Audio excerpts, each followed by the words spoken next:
بسم اللہ الرحمن الرحیم۔ مجاہدین اسلام کے تمام سالار مفتوحہ شہروں اور علاقوں کے انتظامات میں مصروف تھے۔ رومی فوجی کہیں کہیں چھپے ہوئے بھی تھے۔ سالار ادھر مصروف تھے، اس لیے انہیں پتہ ہی نہ چل سکا کہ ہرقل پھر فوج اکٹھی کر رہا ہے اور مصر کی بندرگاہ اسکندریہ سے مزید فوج آ رہی ہے، اور غیر مسلم قبائل ایک فوج کی صورت میں منظم ہو کر ہرقل تک بزنطیہ میں پہنچ رہے ہیں۔ ہرقل ایک بار پھر ذہنی اور جسمانی طور پر بیدار ہو گیا تھا۔ کچھ دنوں بعد مصر سے چلی ہوئی فوج بحری جہازوں کے ذریعے ساحل سے آنے لگی۔ ہرقل نے اپنے آدمی وہاں بھیج رکھے تھے۔ وہ فوج کو مشہور شہر حمص کے قریب اکٹھا کر رہا تھا، اور قبائلیوں کے جو لشکر آ رہے تھے انہیں بھی ہرقل اسی مقام کی طرف بھیج رہا تھا۔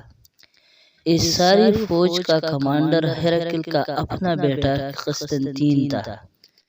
مصر سے آئی ہوئی ہرقل کی فوج اور قبائلی لشکر ایسے انداز سے اور ایسی ترتیب میں حمص کے ارد گرد اکٹھا ہو گئے کہ حمص جیسا بڑا اور اہم شہر محاصرے میں آ گیا، لیکن یہ محاصرہ قریب نہیں تھا بلکہ اتنی دور تھا کہ مسلمانوں کو اس کا پتہ ہی نہ چل سکا۔ علاقہ پہاڑی تھا اور کچھ جنگلات بھی تھے، جن سے رومیوں نے یہ فائدہ اٹھایا کہ اپنے آپ کو چھپایا رکھا۔ ابھی قبائلوں کے اور لشکر نے آنا تھا، اس لیے یہ لوگ محاصرہ تنگ نہیں کر رہے تھے۔ مجاہدین اسلام کے سپہ سالار ابو عبیدہ رضی اللہ تعالیٰ عنہ حمص میں ہی تھے، اور یہی مجاہدین کا ہیڈ کوارٹر بھی تھا۔ دوسرے سالار دوسرے شہروں میں مصروف تھے۔ ابو عبیدہ رضی اللہ تعالیٰ عنہ نے اپنے جاسوس باہر بھیجنے کی ضرورت ہی محسوس نہ کی، کیونکہ رومیوں کی طرف سے حملے کا خطرہ ختم ہو گیا تھا۔ ہرقل کے متعلق معلوم ہو گیا تھا کہ وہ بزنطیہ میں ہے اور وہاں سے بھی نکل جائے گا۔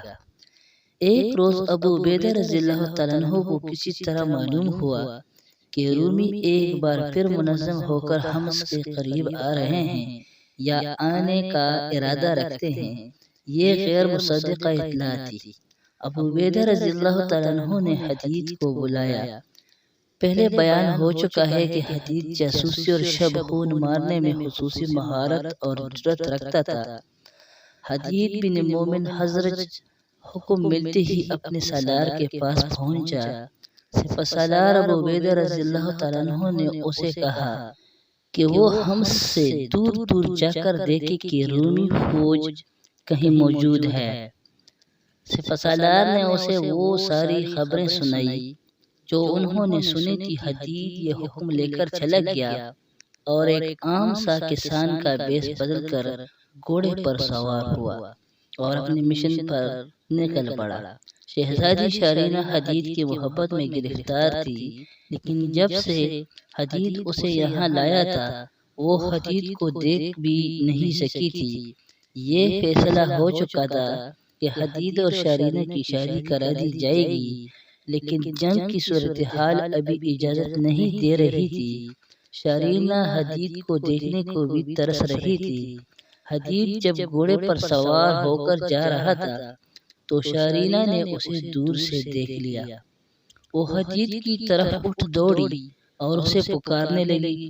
حدید نے گھوم کر دیکھا تو گھوڑا روک دیا۔ شارینہ دوڑتی اس تک پہنچی اور پوچھا کہ وہ کہاں جا رہا ہے۔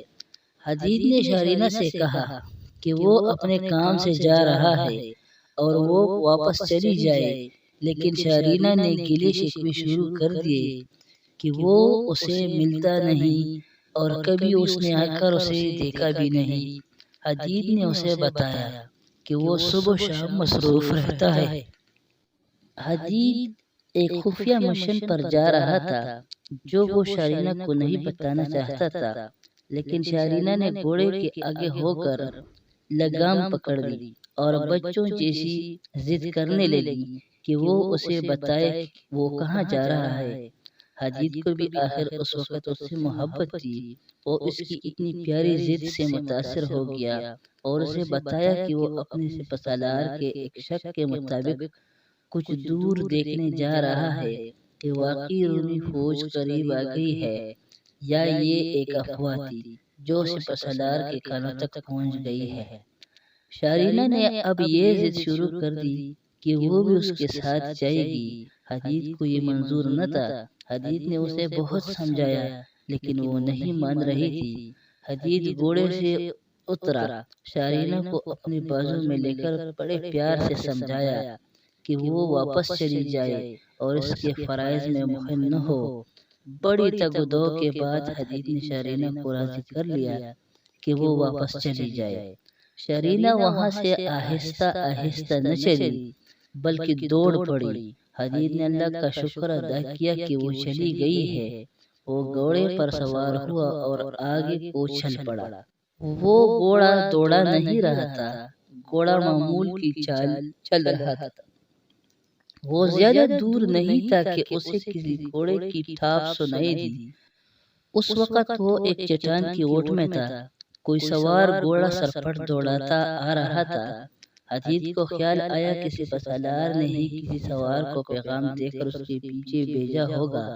وہاں کسی دشمن کا کوئی خطرہ نہیں تھا۔ حدید نے گھوڑے کا رخ موڑا اور چٹان کی اوٹ سے نکل کر سامنے آ گیا کہ دیکھے کہ یہ کون آ رہا ہے۔ گھوڑا قریب آ گیا تھا۔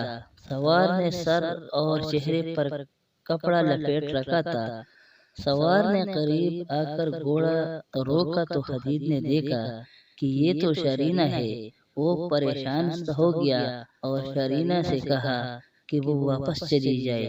شارینہ نے کہا کہ واپس جانے کے لیے نہیں آئی اور اسے پوری امید ہے کہ وہ حدید کے لیے مددگار ثابت ہوگی۔ حدید تو دیکھ ہی چکا تھا کہ یہ لڑکی کس قدر دلیر ہے اور کیا کچھ کر سکتی ہے۔ وہ کوئی عام سی لڑکی ہوتی اور صرف محبت کی طلبگار ہوتی تو حدید اسے اپنے ساتھ ہرگز نہ لے جاتا۔ سامعین کرام، اللہ تبارک و تعالی سے یہ دعا ہے کہ وہ ہمیں صحابہ کرام کی نقش قدم پر چلنے کی توفیق عطا فرمائے۔ آمین والسلام۔